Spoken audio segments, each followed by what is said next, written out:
Halo, jumpa lagi dengan saya Haris.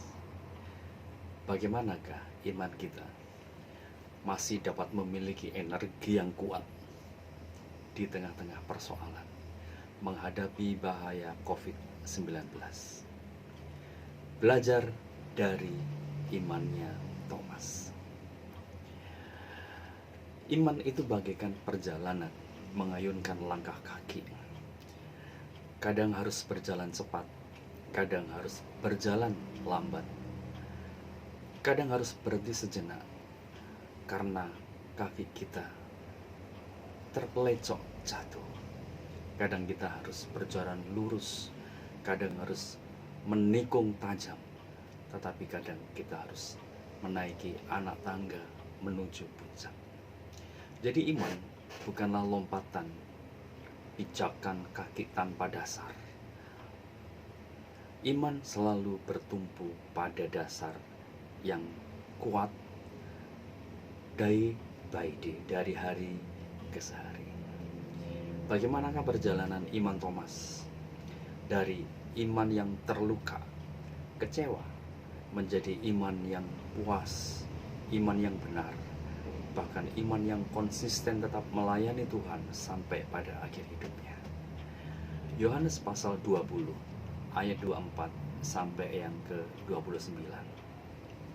Yang pertama kali Thomas mengajarkan pengalaman hidupnya ketika imannya sedang terluka.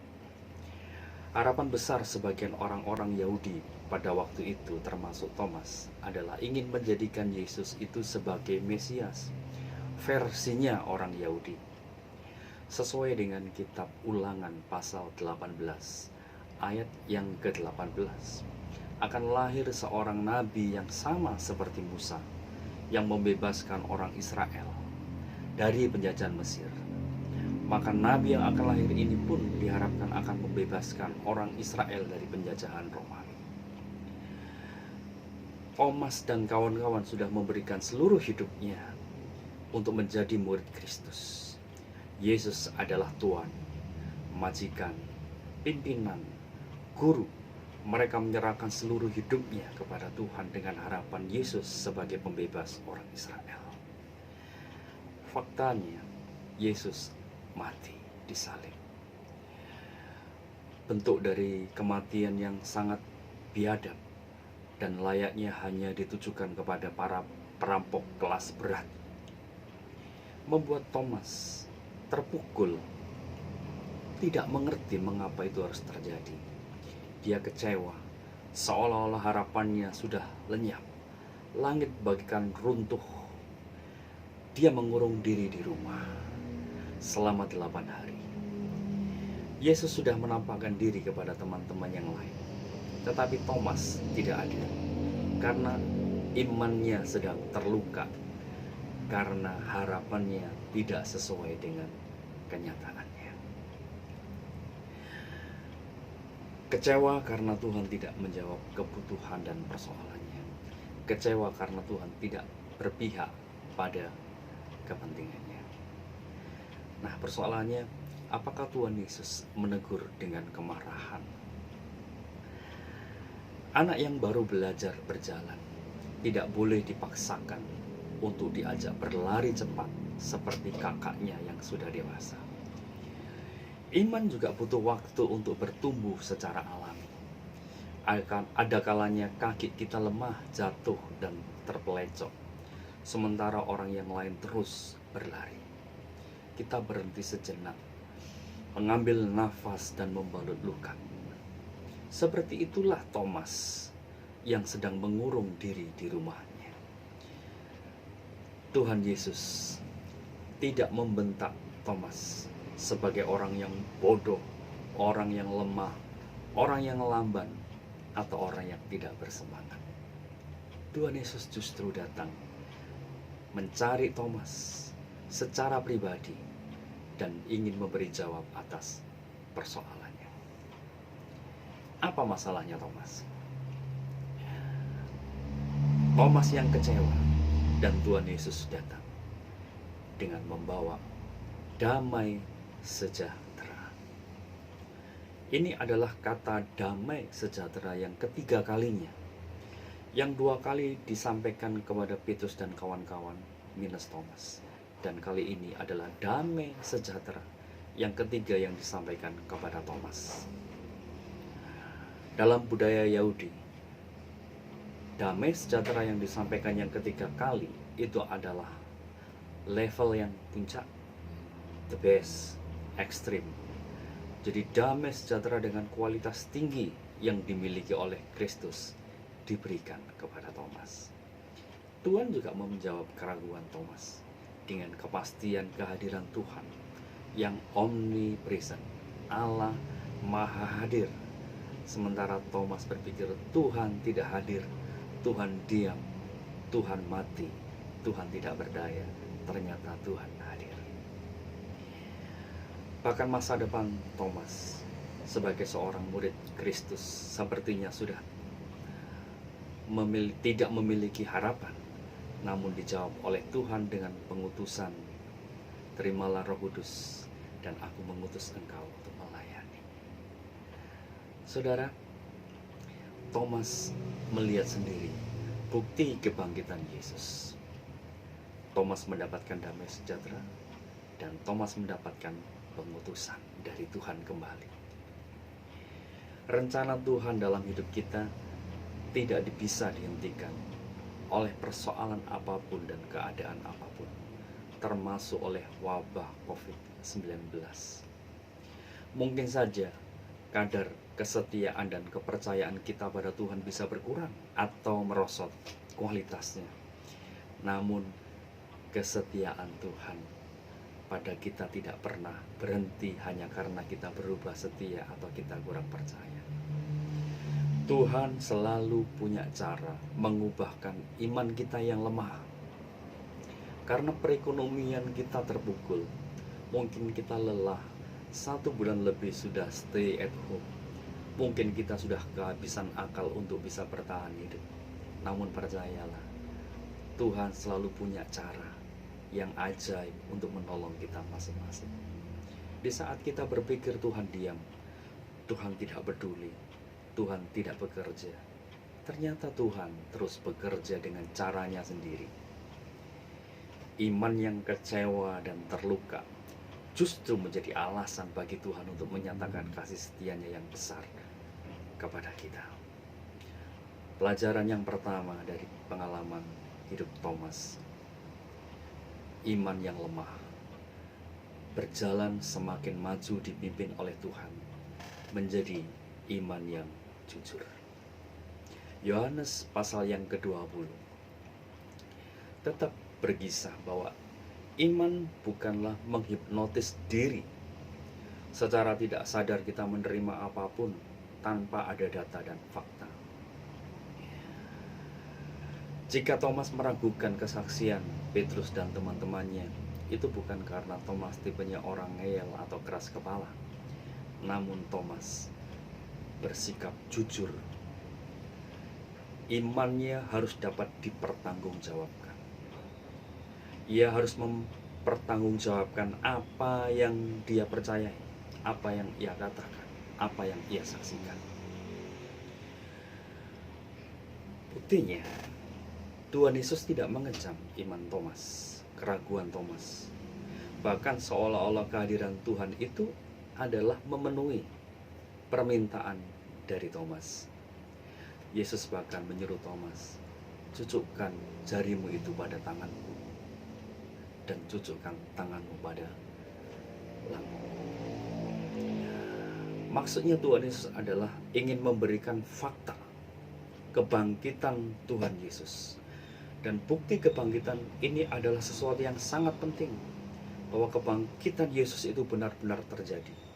Apa yang dituntut oleh Thomas itu adalah hal yang penting dan itu realistis. Iman harus dapat dipercayai. Iman ada kaitannya dengan data dan fakta. Iman bekerja sama dengan kesadaran, nalar, dan logika kita. Untuk percaya kepada kebangkitan Yesus, itu menuntut objektif faith, iman yang dapat dibuktikan,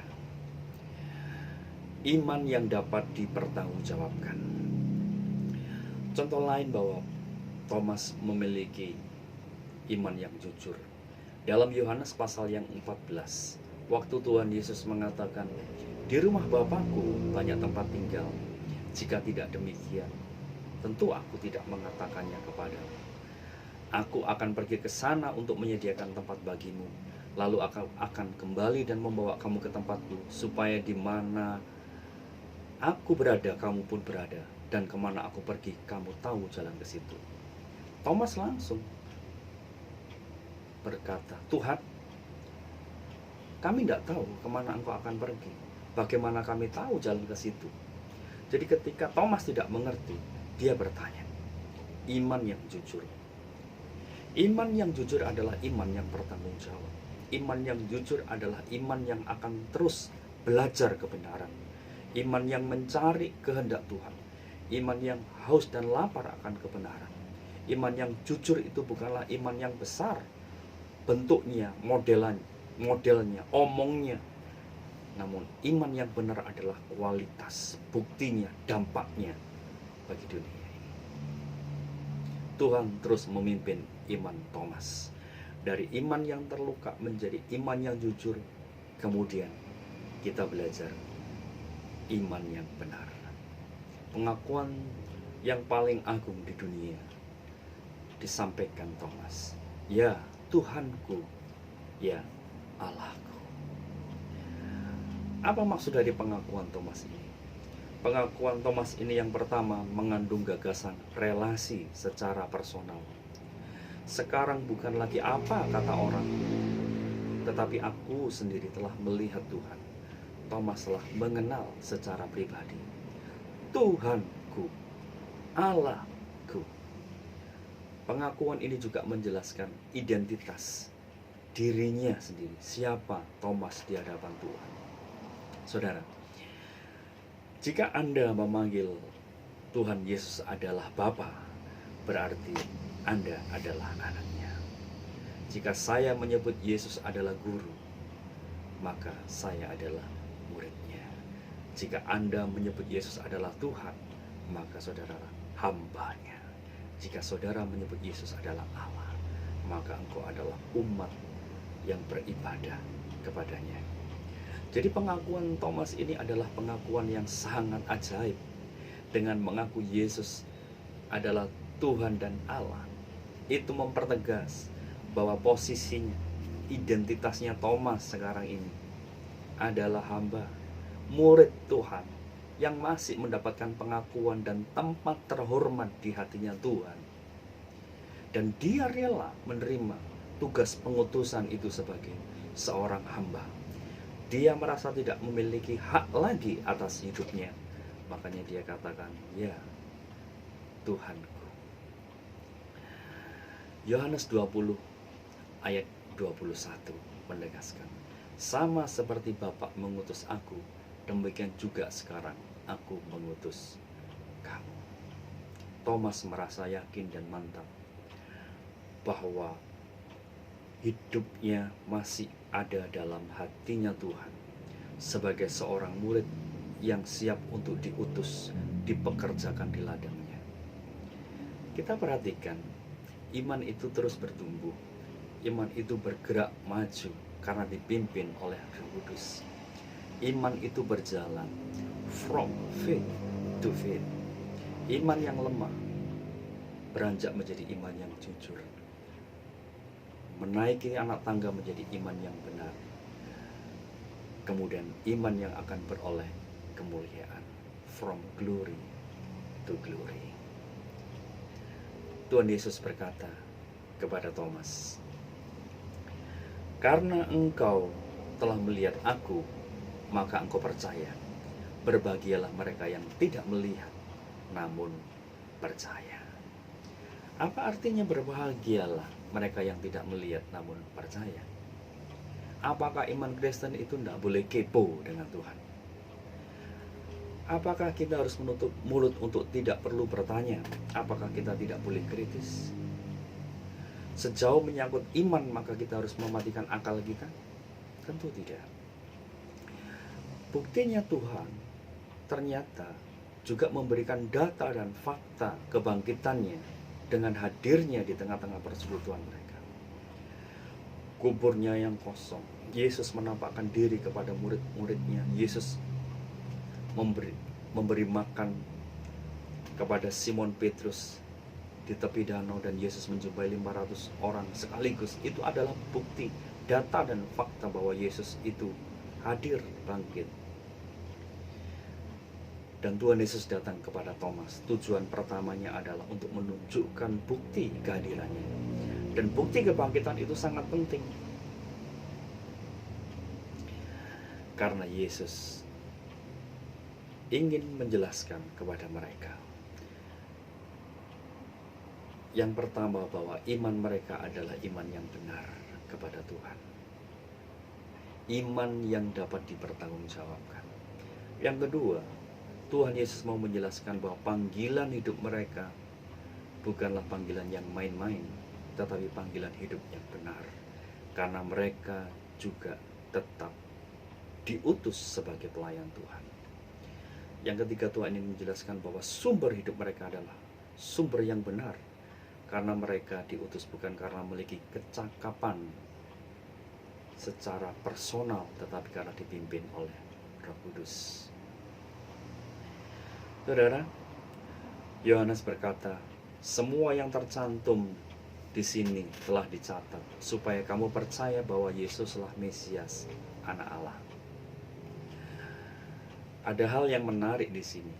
Untuk mempercayai Yesus adalah Mesias, Anak Allah, yang dibutuhkan adalah subjektif faith, iman yang tanpa harus dibuktikan dengan melihat. Namun untuk percaya Yesus yang bangkit, itu dibutuhkan objektif faith, iman yang harus dibuktikan, dapat melihat data dan fakta. Dan itu sudah dijawab oleh Tuhan. Nah, jadi apa artinya berbahagialah yang tidak melihat namun percaya? Artinya adalah memiliki iman yang puas, satisfied faith. Apa artinya kepuasan iman atau iman yang puas? Artinya iman yang tidak menuntut mujizat atau penglihatan-penglihatan yang supranatural. Iman yang dewasa, iman yang matang, iman yang percaya diri, iman yang tidak dinavigasi oleh perubahan keadaan dan perilaku orang. Mujizat itu tidak menjamin orang pasti percaya Tuhan. Contoh Fir'aun, sedikitnya dia melihat 10 mujizat Tuhan yang dilakukan Musa di depan matanya, tetapi dia tidak percaya. Ada 10 orang kusta yang disembuhkan, mengapa hanya 1 yang kembali? Ada orang yang mengaku sebagai hamba Tuhan sanggup mengusir setan dan membuat mujizat, tetapi Alkitab berkata, enyahlah engkau yang membuat kejahatan. Sebaliknya, tanpa ada mujizat, orang bisa percaya kepada Tuhan dan Tuhan membenarkan imannya. Contoh, penjahat yang disalib, di sampingnya Tuhan Yesus. Dia tidak pernah mengalami mujizat yang spektakuler. Sebaliknya, dia justru melihat Yesus yang tidak berdaya di atas kayu salib. Namun dia percaya Yesus adalah Anak Allah karena imannya puas. Iman orang Majus yang datang ribuan kilometer untuk melihat bayi Yesus yang lahir di kandang, bukan di istana raja, menunjukkan satu kepuasan iman yang benar, iman yang matang, dan iman yang mantap. Mereka percaya ketika memberikan persembahan emas, itu lambang kemuliaan raja, padahal yang di depannya adalah seorang anak tukang kayu. Ketika mereka memberikan kemenyan, itu adalah lambang pengorbanan. Tapi justru karena kehadiran anak ini, seluruh bayi yang ada di Bethlehem harus dibunuh. Mereka membawa mur, itu adalah lambang kesucian. Justru menghadapi satu realita bahwa Yesus ini dianggap sebagai anak haram. tapi mereka tetap membawa persembahan dengan iman. Inilah iman yang puas. Iman yang dengan jujur diberikan kepada Tuhan tanpa mencantumkan syarat ketentuan yang berlaku. Saudara-saudara, perjumpaan Tuhan Yesus secara pribadi dengan Thomas telah mengubah secara nyata iman yang terluka menjadi iman yang puas, sehingga sepanjang hidupnya Thomas tetap konsisten pelayanan sampai memberitakan Injil ke India. Thomas membangun sedikitnya 7 gereja besar di India dan mengakhiri hidup sebagai seorang martir Tuhan. Nah, perjalanan iman Kristen bisa saja berjalan berlika-liku, menikung, bahkan terperosok jatuh. Namun rencana Tuhan dalam hidup kita tidak akan pernah gagal. Percayalah, Tuhan yang sudah memulai pekerjaan baik dalam diri kita pasti akan melanjutkannya sampai pada kesempurnaan. Karena itu, kesetiaan Tuhan akan terus mengejar hidup saya dan hidup saudara. Kesetiaan Tuhanlah yang akan membawa kita dari iman kita yang terluka menuju iman yang benar, iman yang puas dengan Tuhan. Apapun yang terjadi sekarang ini, walaupun Anda tinggal di rumah, pastikan engkau tinggal dalam rencana Tuhan. Walaupun engkau tinggal di rumah, pastikan engkau tinggal dalam pimpinan Tuhan. Walaupun engkau tinggal di rumah, pastikan engkau tinggal dalam hadirat Tuhan. Jika kita hidup hari ini, pastikan hidupmu efektif dalam pekerjaan Tuhan. Stay at home, patuhi protokol kesehatan, atur pola makan yang baik, berolahraga yang cukup. Namun jika Anda harus menderita karena sakit, pekerjaanmu di PHK, usahamu mandek, tetaplah percaya bahwa Tuhan Yesus itu baik. Keadaan baik atau keadaan tidak baik, tetaplah percaya bahwa Tuhan Yesus itu baik. Karena bagi kita, hidup adalah Kristus, mati adalah keuntungan. Salam bahagia, Tuhan Yesus memberkati. Amin.